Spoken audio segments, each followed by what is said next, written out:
मेरा नाम विजेश कुमार शर्मा, मैं सीआरपीएफ से GC1 अजमेर CH हॉस्पिटल में अभी कार्यरत हूँ। मैं मेरी बेटी को 22 जुलाई को अजमेर CH हॉस्पिटल में डॉक्टर साहब को दिखा के उन्होंने जांच के लिए मेरे को रेफ़र किया नारायणा हॉस्पिटल में। मैं नारायणा हॉस्पिटल में गया, वहाँ पर OPD में मैंने डॉक्टर साहब को दिखाया। उन्होंने मेरी बच्ची की कुछ जाँचें की। उन्होंने मेरे को उन जांचों के दौरान बताया नॉर्मल है, लेकिन सांस की प्रॉब्लम है इसके, तो इसके लिए कुछ जांचें करनी पड़ेगी। उन जांचों में उन्होंने CT स्कैन और एंजियोग्राफी के लिए मेरे को बताया।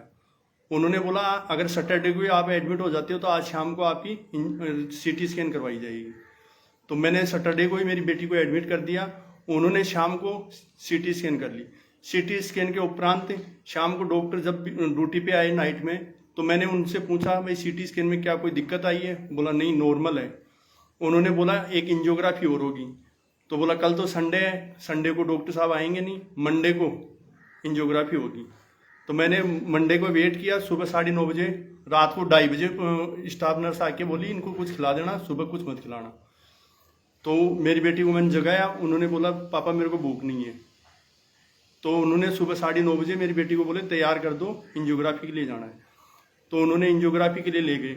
इससे पहले वार्ड में बच्चे एडमिट और भी थे। उन्होंने पूछा भी, मेरी बेटी को वार्ड में कोई ट्रीटमेंट नहीं किया गया, मेरी बेटी बिल्कुल नॉर्मल थी। उन्होंने एंजियोग्राफी के लिए जैसे अंदर लेके गए तो मैं साथ गया। तो मैं जैसे ही साथ गया तो मेरे को बताया गया कि आप 15 से 20 मिनट बाहर वेट करो, अभी एंजियोग्राफी हो जाती है। तो उन्होंने ट्रॉली लेके आए। मेरी बेटी ट्रॉली पे नहीं गई, वो पैदल चल के गई है, हंसती हुई अंदर गई है एंजियोग्राफी के लिए। जैसे ही वो एंजियोग्राफी के लिए गई है, मैंने आधा घंटा वेट किया। आधा घंटे बाद में मैं अंदर जाके मैंने पूछा कि भाई मेरी बेटी की एंजियोग्राफी होनी थी, हो गई क्या? बोला अभी चल रही है। फिर मैं आर के बाहर बैठ गया। फिर मैं आधा घंटे बाद में, हर बार आधा घंटे में जा रहा था, मेरे को कोई संतुष्टपूर्ण जवाब नहीं दिया। उन्होंने इतना ही बोला कि एंजियोग्राफी चल रही है। तो मैं 3:30 से 4 के बीच में मेरे पास में कंपाउंडर साहब आए, बोले आपको डॉक्टर साहब बुला रहे हैं। उन्होंने मेरे को इतना बोल के वो दूसरी साइड में चले गए। मैं चैम्बर की तरफ चला गया, एंजियोग्राफी की तरफ। जैसे ही मैं गेट अंदर खोल के गया तो वहाँ दूसरे डॉक्टर वहाँ खड़े थे। उनको नहीं पता था बेटी के पिताजी आ गए, तो मेरी तरफ उनकी पीठ थी। वो उस डॉक्टर को डांट रहे थे, प्रशांत मावर को, कि तूने नालायक इतनी बड़ी गलती कैसे कर दी, बच्ची को ओवरडोज दे दिया। तो मेरे सामने उन्होंने ये बोला एनेस्थीसिया का ओवरडोज दे दिया। मैं सुना उनसे कि भाई ओवरडोज क्यों दे दिया। उसके उपरांत मैं वहां रोने लग गया, मैं बैठ गया।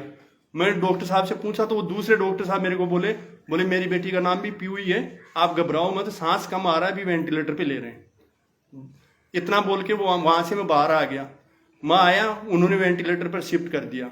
वेंटिलेटर पर शिफ्ट करने के बाद मैं बाहर वेट करता रहा। मैंने मेरे IG साहब से बात की कि सर ऐसी ऐसी बात है, मैं मेरी आंखों से कानों से सुना हूं कि डॉक्टर साहब ऐसे बोल रहे हैं, इतनी बड़ी लापरवाही। मेरी बेटी के कुछ हो गया तो मैं उनको ये बोला कि मैं नहीं बचूंगा साहब, मेरी बेटी को चाहे दिल्ली शिफ्ट करना पड़ी, मेरी बेटी अगर चली गई तो मैं नहीं बच पाऊंगा साहब।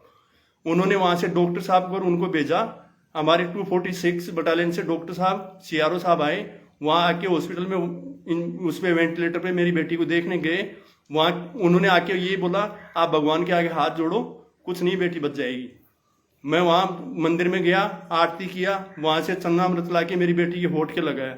मेरी बेटी ने अंदर नहीं लिया। मैं बाहर आ गया। बाहर आके मैं मैसेज को उनको बाहर ले गया। बाहर लेके रूम पे, वहाँ सामने हमने रूम लिया था, वहाँ छोड़ने गया। मेरी वाइफ एकदम उदास हो रखी थी। मैं जैसे ही छोड़ के आया, वहाँ मैं उनसे बातें करने लग गया। 11:50 में मेरे पास में हॉस्पिटल से फोन आता है कि आप पीयू के पिताजी बोल रहे हैं। मैं बोला हाँ। तो मैं जैसे ही हॉस्पिटल में गया, चारों तरफ के गेट बंद के लिए पुलिस प्रशासन ने पहले बुला रखी थी उन्होंने। जैसे ही मैं गया, मेरे को अंदर जाते मेरे को बोले आपकी बेटी के 2 बार हार्ट अटैक आ गया और नहीं बच पाई, आप बिल पे साइन कर दो और डेड बॉडी ले लेना। मैं चुपचाप बाहर आ गया। मैं आके एकदम टूट गया था। मैं, मेरे भैया और मेरे साथ थे। उन्होंने बोला अपन थाने में चल के कंप्लेन करेंगे। हम सुबह 6:30 बजे प्रताप नगर थाने में चले गए। वहाँ हमने एप्लीकेशन लिखित में दी है और वो एप्लीकेशन भी मेरे पास में है।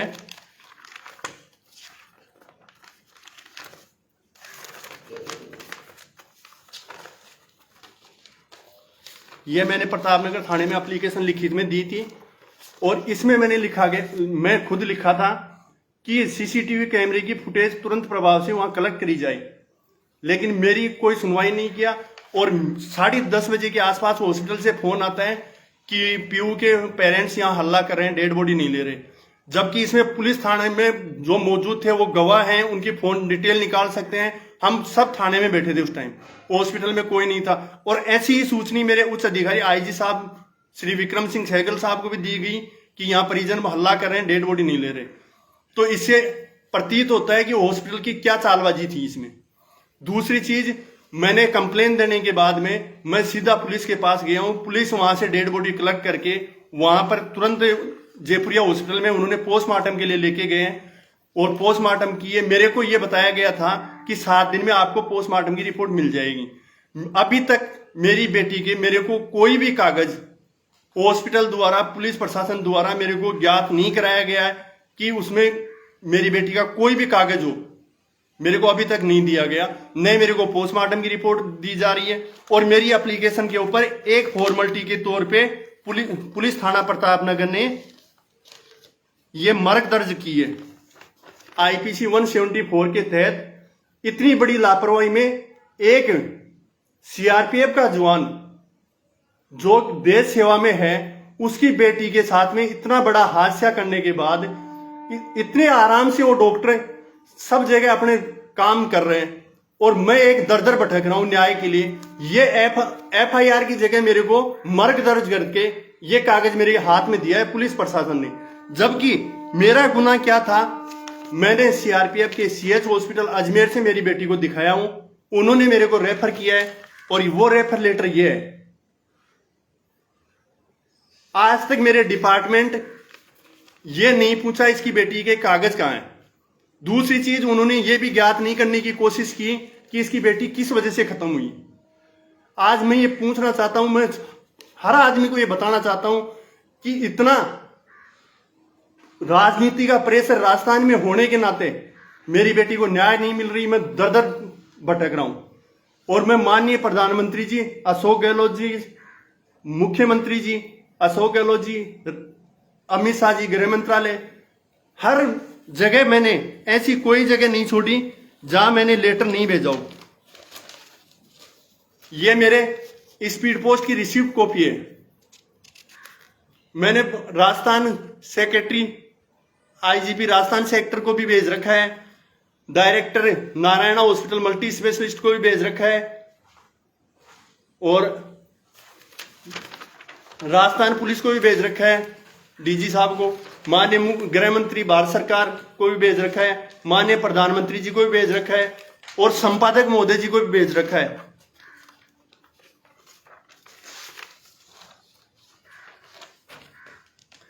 मेरी कॉपी की ये रिसीव्ड है।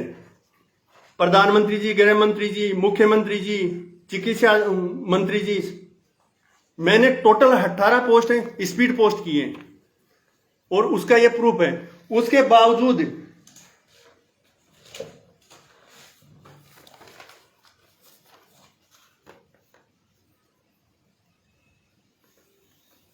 चिकित्सा मंत्री भारत सरकार को भी मैंने स्पीड पोस्ट किया है। और मैं मेरी सहायता के लिए मैं आदरणीय हनुमान बेनीवाल जी से भी मैं निवेदन करूंगा कि मैंने उनको भी ये लेटर भेजा है। मेरी समस्या को मद्देनजर रखते हुए उचित कार्रवाई करवाने की कृपा करें। मैं माइंडली, मेरा परिवार और मैं इतने डिस्टर्ब हो रखे हैं कि कोई सहयोग करने के लिए आगे नहीं आ रहा। मैं एक सीआरपीएफ का जवान होने के नाते हर देशवासियों से मैं हाथ जोड़ के विनती करता हूं कि मेरी बेटी को न्याय दिलाने के लिए सब आगे आए और मेरे वीडियो को ज्यादा से ज्यादा शेयर करें ताकि ये गृह मंत्री जी और प्रधानमंत्री जी के पास में जल्दी से जल्दी पहुंचे और इस पे उचित कार्रवाई हो। मैं इतना माइंडली पजट हो रखा हूं कि मेरे को कुछ भी नहीं दिख रहा। मैं रात को सोता हूं, उठता हूं, मेरे को मेरी बेटी सामने आ रही है। वो मेरी बेटी मेरे से ये बोल रही है कि एक अभागा बाप मेरे को यानी कि न्याय नहीं दिला पा रहा। तो मैं हाथ जोड़ के विनती करता हूं कि मेरी बेटी को न्याय मिलना चाहिए और किसी की बेटी ऐसे शिकार नहीं हो। मैं हर उस देशवासियों से हाथ जोड़ के विनती करता हूं। मैं दोबारा बोल रहा हूं कि मेरा वीडियो ज्यादा से ज्यादा शेयर करके ये न्यूज तक और प्रधानमंत्री जी तक और गृह मंत्री जी तक ये जल्दी से जल्दी पूछे। इस पे सख्त से सख्त कार्रवाई करनी चाहिए। मेरी बेटी एक हंसती खेलती गई थी, उस हॉस्पिटल की इतनी लापरवाही है कि वो सीसीटीवी कैमरे की फुटेज भी देने को तैयार नहीं है और पुलिस प्रशासन ले नहीं सकती क्योंकि उस हॉस्पिटल पे इतना राजनीति का प्रेशर है उतना उनको सपोर्ट है कि एक आम आदमी के लिए जीना मुश्किल है और न्याय लेना मुश्किल है।